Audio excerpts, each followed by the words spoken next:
Right now, it's you got K9 units, the sheriff's department. Everybody's like they're doing their best right now to figure out like if they can get a scent, see where they went. If they went on foot, they went in a car, or they went somewhere. And right now, it's just like they've been on point. They're going through the house trying to get a scent, and hopefully they can pick something up to where it's going to lead to something. What happened?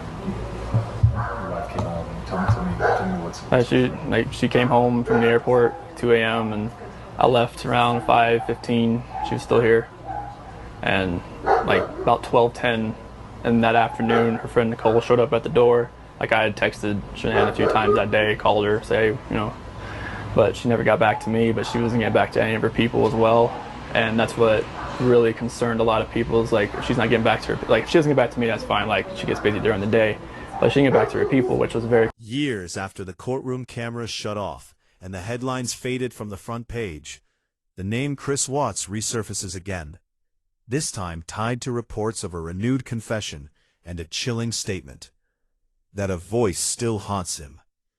In a prison cell built of steel and routine, he is said to reflect on the night that changed everything, claiming he can still hear her, that she begged him to stop. It is a sentence that immediately captures attention. But attention alone is not truth. When stories like this reemerge, they demand careful examination. Not because they are dramatic, but because they involve real lives, real loss, and permanent consequences. Confessions given years later are not uncommon in high-profile cases. Sometimes they clarify, sometimes they contradict earlier accounts, and sometimes they raise more questions than answers. Here on Dark Evidence, we approach these moments with caution.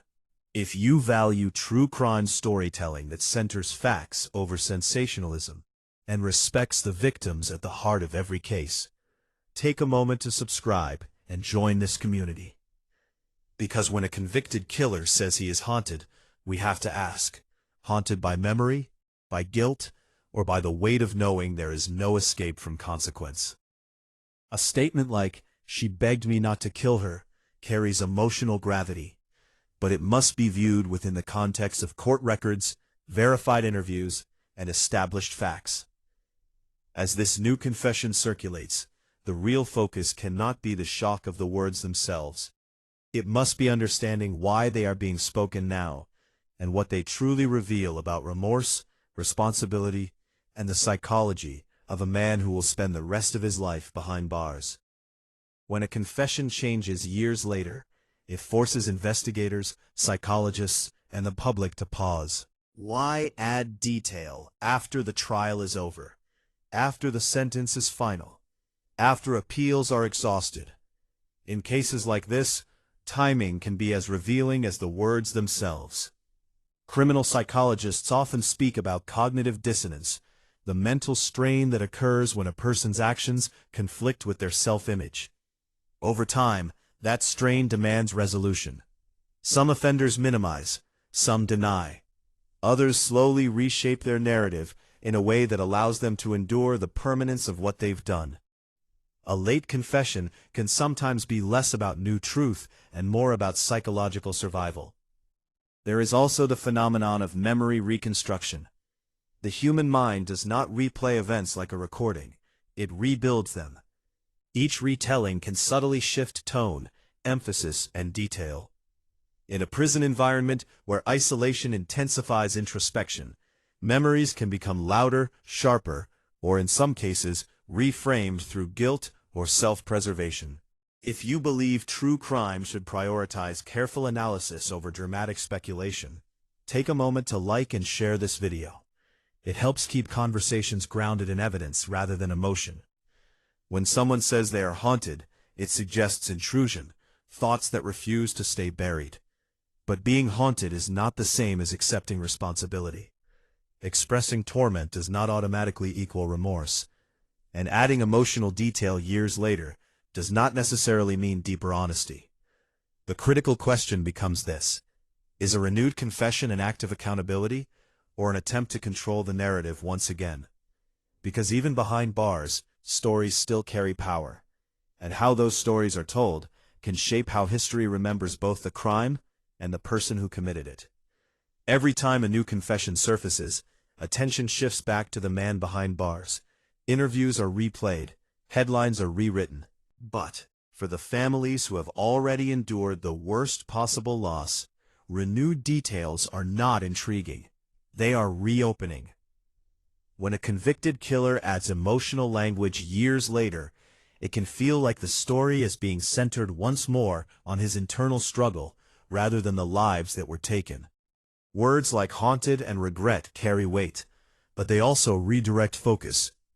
The spotlight turns inward, toward his sleepless nights, his intrusive thoughts, his prison reflections. Meanwhile, the victims remain exactly where they have been since the day everything ended, gone. There is a delicate balance in true crime storytelling. We analyze statements because understanding psychology matters, but we must never confuse analysis with amplification. The emotional impact of a late confession does not belong to the speaker alone. It ripples outward, touching parents, siblings, extended family. People who did not ask to relive tragedy through another headline. If you think media coverage should always prioritize victims over offenders, let me know your perspective in the comments. Respectful discussion is important in cases like this. A renewed confession may sound like vulnerability. It may sound like torment. But for those outside the prison walls, it can sound like something else entirely. A reminder that the pain never fully leaves. While he describes being haunted by memory, others are living with permanent absence, and that raises a difficult question. When years pass and new words are spoken, who do those words truly serve? The pursuit of truth, or the preservation of the person telling the story?